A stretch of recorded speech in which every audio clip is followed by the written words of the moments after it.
Hello student, we are going to start with the new chapter number 7, Introduction to Microbiology.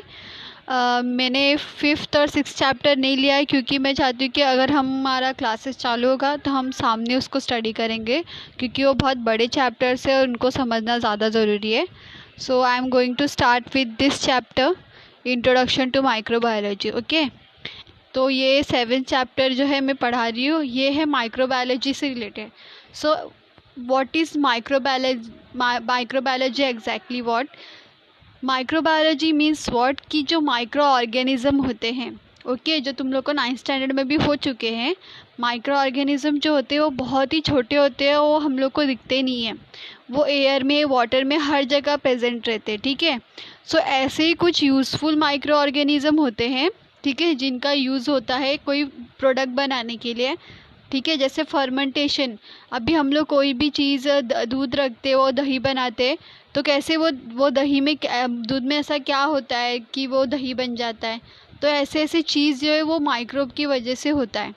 सो इसी को हम लोग microbiology बोलते हैं, the field which study with related to micro organism. ठीक है, इसमें माइक्रो ऑर्गेनिज्म के यूजेस, फिर उसका रोल क्या होता है, फिर कौन से माइक्रोब हार्मफुल होते हैं, पैथोजन होते हैं, फिर उनको कैसे हम लोग डिटेक्ट कर सकते हैं, ये सब जो चीज़ होती है वो माइक्रोबायोलॉजी के अंदर आती है. ठीक है, सो बहुत डिफरेंट टाइप के माइक्रोबायोलॉजी होते हैं. तो पहला जो बताया इसमें अप्लाइड माइक्रोबायोलॉजी. ठीक है, so branch of biology in which the study of the enzyme related to some prokaryotes and eukaryotic microbes, proteins, applied genetics, molecular biology etc. is performed is called as applied microbiology. ठीक है, सो ये branch में क्या होता है, हम लोग कोई भी प्रोकैरियोट या यूकैरियोट माइक्रोब्स होते हैं उनके एंजाइम से कोई प्रोडक्ट बनाते हैं. ठीक है, या फिर उनके बारे में कोई जेनेटिक स्टडी करते हैं, या उनका मॉलिक्यूलर स्ट्रक्चर जानते हैं, और उनमें प्रोटीन कौन से प्रोड्यूस होते हैं, या उनका कोई भी स्ट्रक्चर है उसका यूज़ क्या होने वाला है, वो हम लोग अप्लाई कर सकते हैं. इसलिए हम लोग अप्लाइड माइक्रोबायोलॉजी बोलते हैं. ठीक है, सो इसका भी बहुत बड़ा स्कोप है. राइट नाउ माइक्रोबायोलॉजी, बायोटेक्नोलॉजी, इसके भी बहुत सारे स्कोप निकल रहे धीरे धीरे. ठीक है, सो माइक्रोबायोलॉजी में हम लोग अगर कोई भी सैंपल है उसमें कोई माइक्रोब्स है जिसकी वजह से वो फूड कंटामिनेट हो रहा है, ख़राब हो रहा है, वो भी हम लोग डिटेक्ट कर सकते हैं. ठीक है, this study is use for the society and various product like food, medicine are produce on large scale with the help of micro organism. ठीक है, सो ये हम लोग स्टडी क्यों कर रहे हैं, ताकि जो भी प्रोडक्ट है, फूड या मेडिसिन है, उसमें ये चीज़ का यूज़ हो रहा है या ये चीज़ से वो प्रोडक्ट ख़राब हो रहे हैं, ये पता करने के लिए हम लोग इसकी स्टडी करते हैं. और माइक्रो ऑर्गेनिज्म जो उसके ऊपर स्टडी करना, ये बहुत टफ़ काम होता है, क्योंकि हमें पहले आइसोलेट करना रहता है, उसको प्रोडक्ट से आइसोलेट करते हैं, फिर हम लोग उसको प्लेटिंग करते हैं, उसको ग्रो करते हैं, फिर उसका बायोकेमिकल परफॉर्म करते हैं, तो हमें पता चलता है कि ये कौन सा माइक्रोब है. ठीक है, सो हम लोग ये माइक्रोबायोलॉजी बहुत बड़ा कॉन्सेप्ट है आज के टाइम में. सो इसमें का तुम्हें चैप्टर दिया गया है, तो इसमें फर्स्ट है अप्लाइड माइक्रोबायोलॉजी, जिसमें हम लोग प्रोकैरियोट या यूकैरियोटिक माइक्रोब्स जो होते हैं उनसे जो एंजाइम मिलता है या उनका कोई प्रोटीन मिलता है उसके ऊपर स्टडी करते हैं. ठीक है, सो इसको हम लोग अप्लाइड माइक्रोबायोलॉजी बोलते हैं. ठीक है, और आप लोग को पता होगा प्रोकैरियोट्स मेजरली किस में आता है, बैक्टीरिया में आता है, और यूकैरियोट्स जो होता है वो एनिमल सेल्स होता है, और ईस्ट जो होता है वो यूकैरियोट्स है. सो मेजर डिफरेंस क्या है यूकैरियोट और प्रोकैरियोट में, दैट इज़ जो हम लोग को सेल वॉल जो होता है वो एनिमल्स में नहीं होता है, वो प्रोकैरियोट्स में होता है. ठीक है, प्लांट्स में सेल वॉल होता है. ठीक है, जो प्रोकैरियोट्स होते हैं वो माइक्रोब्स होते हैं, छोटे छोटे माइक्रोब्स होते हैं, और यूकैरियोट जो होता है एनिमल सेल्स होते हैं, प्लांट सेल्स होते हैं, उसको हम लोग यूकैरियोट बोलते हैं. ठीक है, सो ईस्ट जो है वो यूकैरियोट माइक्रो ऑर्गेनिज्म में आता है. ठीक है, फिर नेक्स्ट है industrial microbiology. This science related to commercial use of microbe in which various economical, social and environmental related process and product are included. ठीक है, सो इसमें क्या होता है, कोई भी माइक्रोब है उसका हम लोग कमर्शियल यूज़ कर रहे हैं कोई प्रोडक्ट बनाने के लिए, या तो वो इकोनॉमिकली मतलब कोई प्रोडक्ट बन रहा है उससे हम लोग को इनकम आ रहा है, ठीक है। या एनवायरमेंट रिलेटेड मतलब क्या, अगर कहीं पॉल्यूशन हो रहा है, ठीक है, अब वो पॉल्यूशन में वो माइक्रोब्स का ऐसा रोल होता है कि वो पॉल्यूशन को डिग्रेड करता है, जो पॉल्यूटेंट होते हैं उसको डिग्रेड करता है, और वो जो एरिया होता है वो क्लीन हो जाता है, ठीक है। तो जैसे कि हम 9th स्टैंडर्ड में आप लोग को एग्जांपल दिया गया था, जो ऑयल स्पिल हुआ था, तो वो ऑयल स्पिल को किसने ख़त्म किया था, सुडोमोनास करके वो एक वो है बैक्टीरिया, उसने वो ऑयल को डिग्रेड करके उसको ख़त्म कर दिया था। जो ऑयल का लेयर जो सी पे था वो कम्प्लीटली डिग्रेड हो गया था, ठीक है। सो वो उसके लिए हम लोग कमर्शियली यूज़ और इकोनॉमिकली यूज़ और एनवायरनमेंट को यूज़ करने के लिए भी हम लोग माइक्रोब्स मतलब सेव करने के लिए भी माइक्रोब्स यूज़ करते हैं, ठीक है। और फिर हम लोग इससे प्रोडक्ट भी बना सकते हैं, ठीक है, बहुत सारे प्रोडक्ट बना सकते हैं। Various microbial process useful for this purpose are carried out. बहुत सारे माइक्रोबियल प्रोसेस जो है वो यूज़फुल होते हैं, ठीक है। सो कोई भी माइक्रोब जिसका हम लोग यूज़ कर सकते हैं उसको अच्छी तरह से प्रोडक्ट बनाने में या एनवायरनमेंट को क्लीन करने के लिए, तो हम लोग ये सब चीज़ के लिए जो हम लोग करते हैं उसको हम लोग इंडस्ट्रियल माइक्रोबायोलॉजी बोलते हैं, ठीक है। फिर इंडस्ट्रियल माइक्रोबायोलॉजी का मेन फीचर ये है, various production with the help of fermentation process, example bread, cheese, wine, raw material for chemical, enzyme, nutrients, medicine. Okay, so कोई भी चीज़ को फर्मेंटेशन प्रोसेस से हम लोग प्रोड्यूस कर सकते कोई भी माइक्रोब से, ठीक है। सो ब्रेड बनाना है तो उसमें भी फर्मेंटेशन होता है, उसमें ईस्ट जो होता है, ईस्ट के जो सेल यूज़ करते हैं हम लोग आटे में या मैदे में हम लोग डालते हैं, उसको कुछ टाइम के लिए रखते हैं और वो जो आटा और मैदा होता है वो फ्लफ़ी हो जाता है, ठीक है, वो फूल जाता है और सॉफ्ट हो जाता है। जब हम लोग उसका ब्रेड बनाते हैं तो वो सॉफ्ट हो जाता है। चीज़ में हम लोग को फंगस यूज़ करते हैं, ठीक है। चीज़ में हम लोग मतलब मिल्क रहता है उसमें फंगस डालते हैं, उसकी वजह से क्या होता है, कुछ एसिड प्रोड्यूस होते हैं और जो मिल्क प्रोटीन होता है वो कोएगुलेट हो जाता है, वो जमा हो जाता है, और जो पानी वाला पार्ट है वो अलग साइड में हो जाता है। तो जो कोएगुलेट मतलब एक साथ जमा हो जाता है उसका हम लोग चीज़ बनाते हैं। वाइन भी फर्मेंटेशन से बनता है। जैसे हम लोग ने ग्रेप्स ले लिया, ग्रेप्स में हम लोग ने उसको क्रश कर दिया, उसका जूस ले लिया, उसमें हम लोग ने कोई माइक्रोब डाल दिया जिससे वो वाइन बनता है। उसको हम लोग बड़े से टैंक में डाल के वो माइक्रो ऑर्गेनिज्म डाल के उसको हम लोग फर्मेंटेशन करेंगे 2-3 दिन के लिए। जब वो हो जाएगा तो हमें वाइन मिलेगा, ठीक है। उसके बाद कोई केमिकल के लिए रॉ मटेरियल प्रोड्यूस करता है, कुछ एंजाइम प्रोड्यूस करते हैं, जैसे प्रोटीएज, लैक्टेस, ये सब जो एंजाइम होते हैं वो माइक्रो ऑर्गेनिज्म प्रोड्यूस करते हैं। तो हम लोग वो जो एंजाइम है वो यूज़ कर सकते हैं, ठीक है। कुछ न्यूट्रिएंट प्रोड्यूस करते हैं, कुछ मेडिसिन, जैसे कि जो एंटीबायोटिक होता है वो एंटीबायोटिक वो ये अपना स्टेप्टोकोकस ये सब जो बैक्टीरिया होते हैं वो सब प्रोड्यूस करते हैं, ठीक है। सो एंटीबायोटिक भी प्रोड्यूस कर सकता है वो माइक्रोब्स। तो वो एंटीबायोटिक हम लोग क्यों लेते हैं, ताकि हम लोग को जब फीवर आता है या हम लोग को कोई इन्फेक्शन हुआ रहता है तो वही एंटीबायोटिक से हम लोग ठीक होते हैं, ठीक है। सो वो मेडिसिन बनाने के लिए भी काम आता है माइक्रोब्स। तो ये सब जो हो गया इंडस्ट्रियल के एप्लीकेशन में आएगा, इंडस्ट्रियल माइक्रोबायोलॉजी के एप्लीकेशन में आएगा, उसका मेन फीचर है, ठीक है। Then use of microbe for garbage management and pollution control. मैंने जैसे एग्जांपल दिया, ठीक है, वो ऑयल स्पिल हुआ था तो माइक्रोब्स डाला गया था तो उसने डिग्रेड कर दिया पूरा ऑयल को और वो एरिया क्लीन हो गया। तो वैसे ही कुछ गार्बेज होते हैं वहाँ पे भी माइक्रोब्स जो है वो डिग्रेड करते हैं, वो चीज़ को सड़ा देते हैं और वो जो है वो क्लीन हो जाता है, मतलब वो डिकम्पोज हो जाता है, वो सॉइल के अंदर चला जाता है, ठीक है। उससे से भी वो भी जो भी पॉल्यूटेंट होता है वो अच्छी तरह से डिग्रेड होने के बाद वो सॉइल के अंदर चला जाता है और सॉइल को फर्टाइल कर देता है, ठीक है। सो इसको ये एनवायरनमेंट को भी यूज़फुल होता है माइक्रोब्स, ठीक है।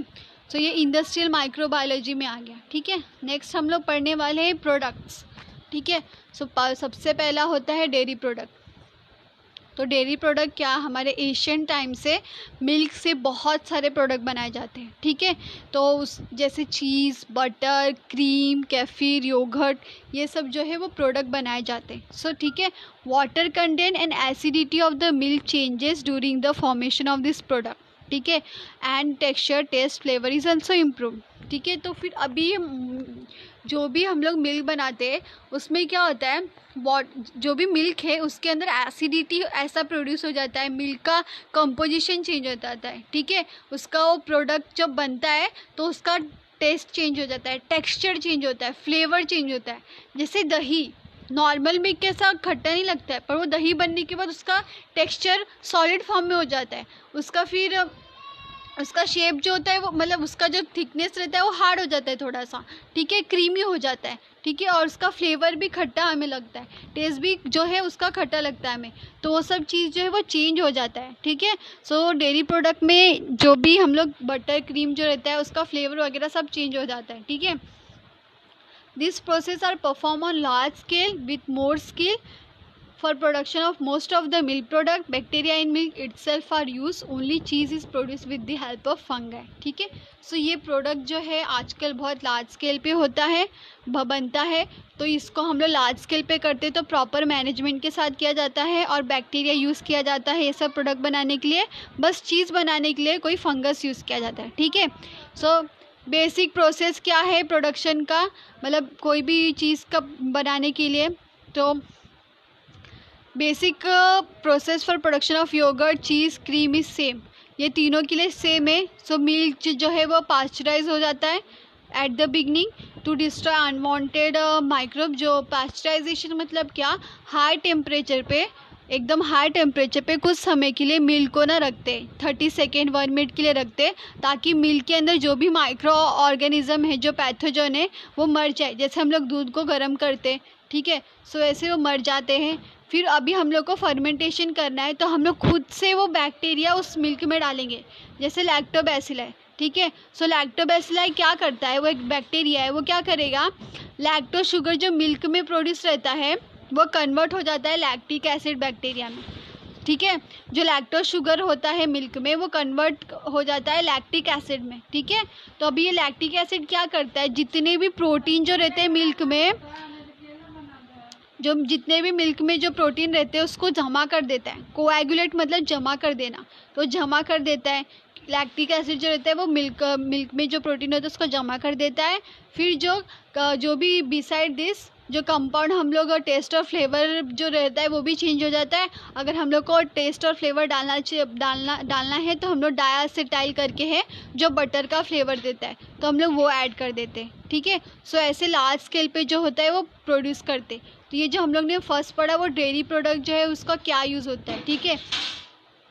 तो इसमें लैक्टोबैसिलाई यूज़ करते हैं, तो उसके लैक्टो शुगर को वो लैक्टिक एसिड में कन्वर्ट करता है, और लैक्टिक एसिड जो होता है वो मिल्क प्रोटीन को कोएगुलेट कर देता है, ठीक है। देन योगर्ट प्रोडक्ट जो है वो मिल्क प्रोडक्ट है, ठीक है। ये भी किसके हेल्प से होता है, लैक्टोबैसिलाई के वो हेल्प से ही बनता है। तो for maintaining the protein content मतलब अभी अपन घर में जो बनाते हैं वो मिल्क में ही बनाते हैं, पर यहाँ पे क्या इन लोग ने करते हैं, मिल्क में ना मिल्क पाउडर भी ऐड कर देते हैं, फिर उसको बॉईल करते हैं, ठीक है। फिर मिल्क को बॉईल करने के बाद उसको थोड़ा कूल करते हैं, और उसमें फिर ये जो बैक्टीरिया का स्ट्रेम जो है, स्ट्रेप्टोकोकस, थर्मोफिलस, लैक्टोबैसिलस डेल्ब्रुकी, ये जो 2 ऑर्गेनिज्म है वो ऐड करते हैं 1:1 प्रोपोर्शन, मतलब 0.5 ml अगर मैंने स्ट्रेप्टोकोकस थर्मोफिलस का कल्चर डाला तो मैं 0.5 लैक्टोबैसिलस डेल्ब्रुकी का भी डालूंगी, फिर ऐड करूँगी 1:1 प्रोपोर्शन में। फिर उसके बाद जो है लैक्टिक एसिड जो प्रोड्यूस होगा वो स्ट्रेप्टोकोकस की वजह से, और वो उसके वजह से क्या होगा, जो प्रोटीन है वो एक साथ जमा हो जाएगा और डेंस कंसिस्टेंसी बना देगा, और उससे वो योगर्ट फॉर्म हो जाएगा, ठीक है। फिर acetaldehyde like product are form due to lactobacilli. So acetaldehyde जो होता है वो प्रोडक्ट फॉर्म होता है उसके अंदर, क्योंकि वो लैक्टोबैसिलाई की वजह से वो टेस्ट देता है योगर्ट को, ठीक है। फिर आज के टाइम पे क्या होता है, फ्रूट जूस जो होते हैं वो योगर्ट में मिलाए जाते हैं क्योंकि फ्लेवर्स के लिए, ठीक है। सो इसका एग्जांपल क्या होगा, स्ट्रॉबेरी योगर्ट, बनाना योगर्ट। फिर योगर्ट का सेल्फ लाइफ बढ़ाने के लिए प्रोबायोटिक प्रॉपर्टी भी डाल दिया जाता है उसमें। प्रोबायोटिक जो है वैसा ऑर्गेनिज्म है जो अपने बॉडी के लिए यूज़फुल होता है, तो वो भी ऐड कर दिया जाता है, ठीक है। फिर बटर जो होते हैं, बटर भी बनाए जाते हैं, तो बटर के भी 2 टाइप है, sweet cream and cultured are produce on large scale. ये 2 टाइप के बटर जो है वो बनाए जाते हैं। So microbe are use for the production of cultured variety, बहुत सारे वैरायटी के लिए बनाने के लिए माइक्रोब्स यूज़ किए जाते हैं। फिर देन है cheese production. So cheese is a product produce on large scale for abundantly available cow milk all over the world. Cheese का बहुत डिमांड है, इंडिया से लेकर फॉरेन में तो ज़्यादा ही है, तो चीज़ बहुत खाया जाता है। तो पहले क्या करते हैं, उसका केमिकल और माइक्रोबायोलॉजिकल टेस्ट ऑफ मिल्क का जो केमिकल कंपोजिशन, मतलब उसमें कौन कौन से कंपोनेंट है, लैक्टोस है, प्रोटीन है, क्या क्या है, वो देखते हैं। फिर उसका माइक्रोबायोलॉजिकल टेस्ट, उसमें कौन कौन से बैक्टीरिया प्रेजेंट है वो चेक करते हैं, ठीक है। फिर उसका colour, some colors and microbes like lactobacilli lactis, lactobacilli cremoris and streptococcus thermophilus are mixed with the milk। फिर ये जो 3 जो नाम हैं बैक्टीरिया के, उनको मिल्क के साथ मिक्स करते हैं। फिर ये क्या करता है, वो मिल्क को सोरनेस देता है, मतलब खट्टापन देता है। After this to impart the dense texture whey water in the yogurt need to be remove. अभी क्या हो जाता है, जब वो दही जैसा बन जाता है, वो एक साथ कोएगुलेट हो जाता है, तो दही बनता है, तो देखो पानी जैसा एक निकलता है वो दही में, तो जो पानी जैसा रहता है उसको निकाल देते हैं, ठीक है। फिर पहले के टाइम पे जो एंजाइम होता था rennet, alimentary canal of a cattle मतलब काऊ, उन लोग के ना एलिमेंट्री कैनल से वो एंजाइम निकालते थे और उसको यूज़ करते थे हम लोग चीज़ और बटर बनाने के लिए। बट फिर अब के टाइम पे हम लोग प्रोटीएज यूज़ करते हैं, ठीक है, जो फंगस से ऑब्टेन होता है, ठीक है। क्यों? क्योंकि वो वेजिटेरियन हो जाता है। अगर रेनेट कैटल से लेंगे तो वो नॉन वेजिटेरियन हो जाता है, ठीक है। सो जो वे होता है वो योगर्ट से सेपरेट कर देते हैं, ठीक है। Then the process of production of cheese is start through step like cutting the solid yogurt into piece, washing, rubbing, salting, mixing of essential microbes, pigment and flavors। Okay, तो अभी जो चीज़ है वो अभी हम लोग उसको, जो भी योगर्ट जैसा जमा हो गया उसको कट करेंगे, उसको वॉश करेंगे, उसको रब करेंगे, फिर उस पर सॉल्टिंग करेंगे, जो सॉल्ट हमें डालना है। फिर हम लोग कुछ इसेंशियल माइक्रोब्स, जो मैंने बोला प्रोबायोटिक डालते हैं, पिगमेंट डालेंगे, फ्लेवर डालेंगे, ठीक है। फिर चीज़ को प्रेस करेंगे, फिर कट करेंगे पीसेस में और उसको स्टोर कर देंगे, ठीक है। स्टोर करेंगे राइपनिंग के लिए मतलब उसको पकने के लिए। ऐसा बोलते हैं ना, जितने दिन का, जैसे हम लोग अचार होता है, वो अचार बनाते हैं तो कुछ दिन तक रखते हैं तो उसके बाद में उसका टेस्ट आता है, वैसे चीज़ और वाइन भी उसको जब बना देते हैं, फर्मेंटेशन हो जाता है, सब हो जाता है, तो उसको स्टोर करके रखा जाता है ताकि कुछ दिन बाद जो उसका अच्छा टेस्ट बनता है, ठीक है। फिर उसके बाद हम लोग प्रोबायोटिक्स पढ़ेंगे, ठीक है। सो प्रोबायोटिक्स क्या है, ये ऐसा बैक्टीरिया होता है जो अपने ह्यूमन बीइंग के हेल्थ के लिए अच्छे होते हैं, तो इसको हम लोग मिल्क प्रोडक्ट के साथ हम लोग इसको लेते हैं, ठीक है। तो this are also milk product but contain active bacteria. इसमें एक्टिव बैक्टीरिया होते हैं, example Lactobacillus acidophilus, Lactobacillus casei, Bifidobacterium bifidum, ठीक है। तो ये जो है, ये बैक्टीरिया जो है वो एक्टिव बैक्टीरिया जो होते हैं अपने बॉडी के लिए अच्छे होते हैं, ठीक है। सो ये बैक्टीरिया क्या मेंटेन करते हैं, अपने इंटेस्टिनल के माइक्रो ऑर्गेनिज्म को बैलेंस करके रखते हैं, जैसे कि increase the population of microbes helping the digestion and decrease the population of harmful micro organism that is clostridium, ठीक है। सो अभी अपने इंटेस्टाइन में हम लोग जो भी फूड खाते हैं उसमें भी कुछ माइक्रोब्स होंगे हार्मफुल, तो अगर वहाँ पे बहुत सारे हार्मफुल माइक्रो ऑर्गेनिज्म है तो अपने को अच्छा नहीं है अपने बॉडी के लिए। सो जो भी अपने जो बॉडी के अच्छे ऑर्गेनिज्म जो इंटेस्टाइन में रहते हैं, जैसे इकोला है ना, परमानेंटली हमारे इंटेस्टाइन में रहता ही है बैक्टीरिया, तो उन लोग को अच्छा ग्रोथ मिले, उन लोग का साथ मिले, उन लोग का पॉपुलेशन इंक्रीज़ करने के लिए ये जो 3 बैक्टीरिया वो डाला जाता, मतलब खाएंगे तो वहाँ पे जाते हैं, वहाँ पे अच्छे से जो है फूड का जो है डाइजेशन होता है और उसका जो है अच्छे से पॉपुलेशन मेंटेन रहता है, ठीक है। Probiotic products are available in the form of yoghurt, kefir, sauerkraut, dark chocolate, miso soup, pickles, oil, corn syrup, artificial sweetener, micro algae, ठीक है। सो ये सारे प्रोडक्ट में ना वो प्रोबायोटिक ऐड किया जाता है, योगर्ट में भी प्रोबायोटिक ऐड किया जाता है, केफिर, सोरक्रॉट ये कैबेज का पिकल होता है, डार्क चॉकलेट में, मिसो सूप में, फिर कुछ ऑयल्स में, कॉर्न सिरप में, आर्टिफिशियल स्वीटनर में, माइक्रो अलगे जैसे कि स्पिरुलिना, क्लोरेला, ब्लू ग्रीन अलगे, ये सब में भी ऐड किया जाता है प्रोबायोटिक। वो हेल्प करता है अपने बॉडी को अच्छे करने के लिए, अपने जो यूज़फुल जो बैक्टीरिया अपने बॉडी के अंदर रहते हैं उनका पॉपुलेशन बढ़ाने के लिए, अपना फूड का डाइजेशन जो है अच्छे से हो, इसलिए प्रोबायोटिक जो है हम लोग लेते हैं। कभी कभी डॉक्टर प्रिस्क्राइब करते हैं। वो याकुल्ट जो आता है ऐड, उसमें भी प्रोबायोटिक्स होते हैं, ठीक है। एक्टिव बैक्टीरिया होते हैं उसके अंदर, जो अपने बॉडी के जो गुड अच्छे वाले जो माइक्रोब्स होते हैं उनका पॉपुलेशन मेंटेन करता है, ठीक है। सो अभी ऐसा क्यों कि प्रोबायोटिक डेवलप करना आज के टाइम में इम्पॉर्टेंट है।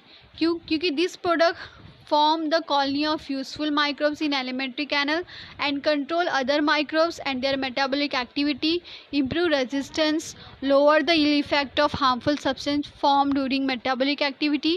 Useful microbes become inactive due to antibiotic, probiotic make them active again. Nowadays probiotic are used for treatment of diarrhea and treatment of poultry also.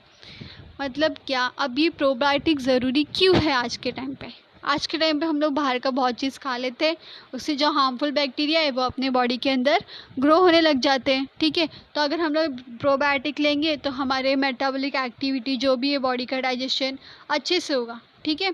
So lower the ill effect of harmful substance, जो भी harmful substance है उसका भी अच्छे से digestion होकर अपने body से रिमूव हो जाएगा, ठीक है। तो अगर हमें बुखार होता है तो हम लोग एंटीबायोटिक खाते हैं। सो एंटीबायोटिक का यही रोल है कि वो बैक्टीरिया को किल करते हैं। तो जो यूज़फुल वाले बैक्टीरिया है वो भी हमारा किल हो जाता होगा जब हमने एंटीबायोटिक खाते होंगे, इसलिए वो प्रोबायोटिक दिया जाता है ताकि वो जो यूज़फुल बैक्टीरिया है अपने बॉडी के वो वापस से ग्रो हो और उनका पॉपुलेशन जो है वो मेंटेन रहे, ठीक है। सो ये जो हम लोग ने पढ़ा है ये प्रोबायोटिक, हम लोग ने क्या क्या चीज़ पढ़ा है, बटर पढ़ा है, योगर्ट प्रोडक्ट पढ़ा है, डेयरी प्रोडक्ट पढ़ा है, और जो डिफरेंट स्ट्रीम से माइक्रोबायोलॉजी के वो पढ़े, ठीक है। सो ये सब जो है ये बहुत इंटरेस्टिंग टॉपिक है, आगे का भी मैं नेक्स्ट वीडियो में बताऊंगी। सो ये जो बहुत अच्छा टॉपिक है और आपको अच्छे से रीड करना है, और जो भी प्रोडक्ट के लिए जो भी बैक्टीरिया के नाम दिए हैं वो अच्छे से याद करना, क्योंकि वो MCQs या फिलिंग द ब्लैंक्स के लिए ज़रूर रहेगा, ठीक है। मैच द फॉलोइंग के लिए, मैच द पेयर के लिए भी वो पूछ सकते हैं, ठीक है। Thank you students.